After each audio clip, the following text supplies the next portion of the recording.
Hello, dear students. It gives me great pleasure to talk to you on this occasion of Educational Week of Students Association of Medical Technologists.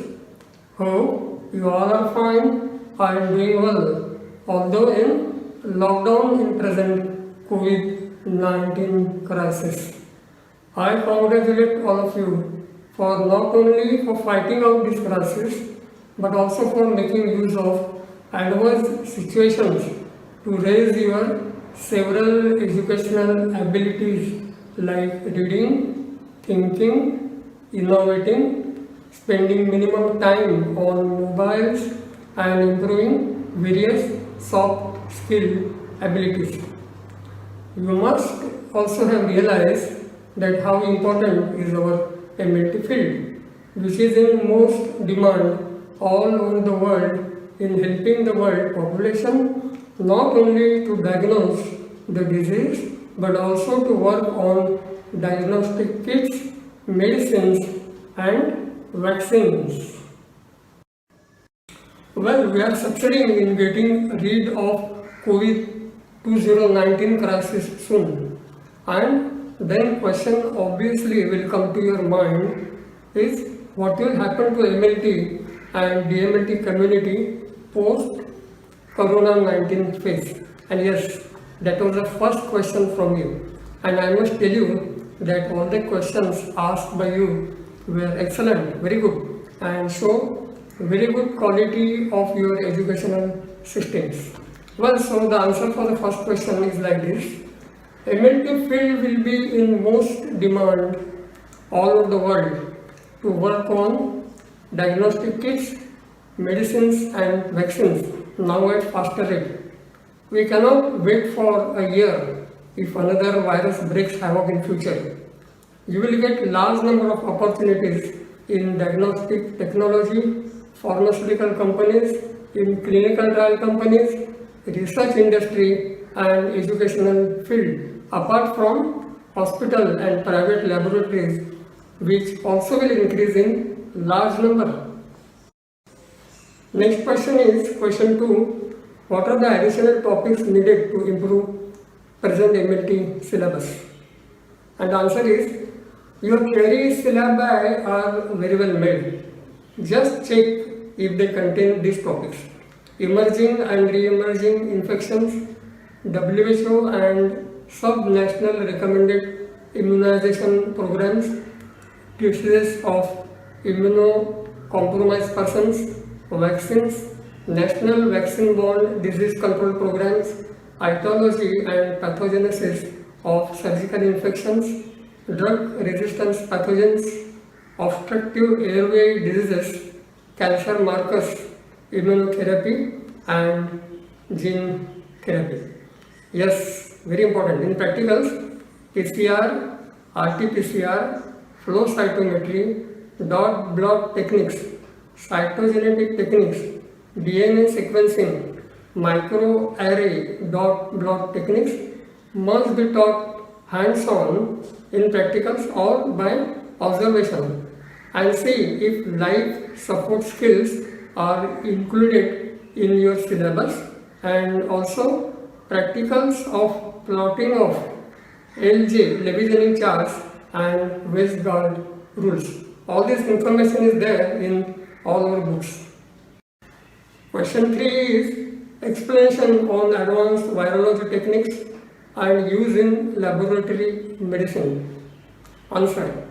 For that, immediately watch my 2 following videos from our educational channel on YouTube.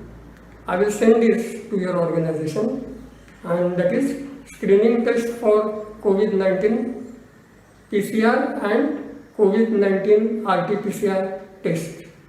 And also refer to our medical microbiology book, chapter 11, 12, 16 and appendix pages, or MLT book chapters 35, 36, 42, 43 and 44. Next question, question number 4 is, in the age of artificial intelligence, robotics and automation, what are the job prospects for MLT? don't get worried, really. Day by day, there will be more and more automated instruments will come. But then again, there are plenty of opportunities now will be available in total quality management field. Learn total quality management very well. Refer to our MLT book, chapter 6, and watch our related videos on YouTube, particularly on career opportunities. And plenty of jobs will be available, as I said earlier, in large number in laboratories dealing with research, clinical trials and diagnostic technology. Next question is question 5. How will metabolomes help in disruption of cancer? Well, a metabolome is a temporary structural functional complex formed between sequential enzymes of a metabolic pathway, held together both by non-covalent interactions and by structural elements of the cell.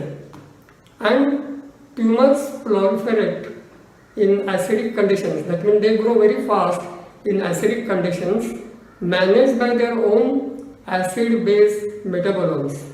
So drugs can be synthesized which can modulate highly acidic conditions related cancer cell metabolomes to alkaline conditions and decrease their proliferation of cancer cells, leading to their disruption.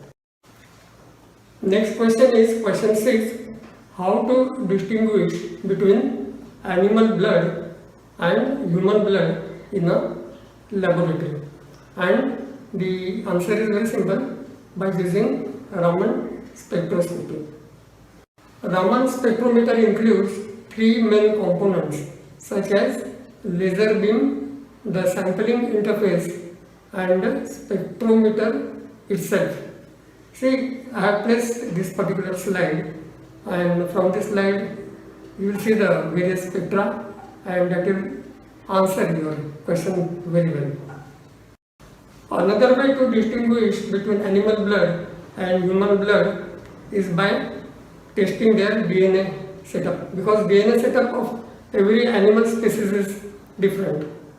So by DNA sequencing or dot blot technique, it is possible to find out the difference between human blood and animal blood.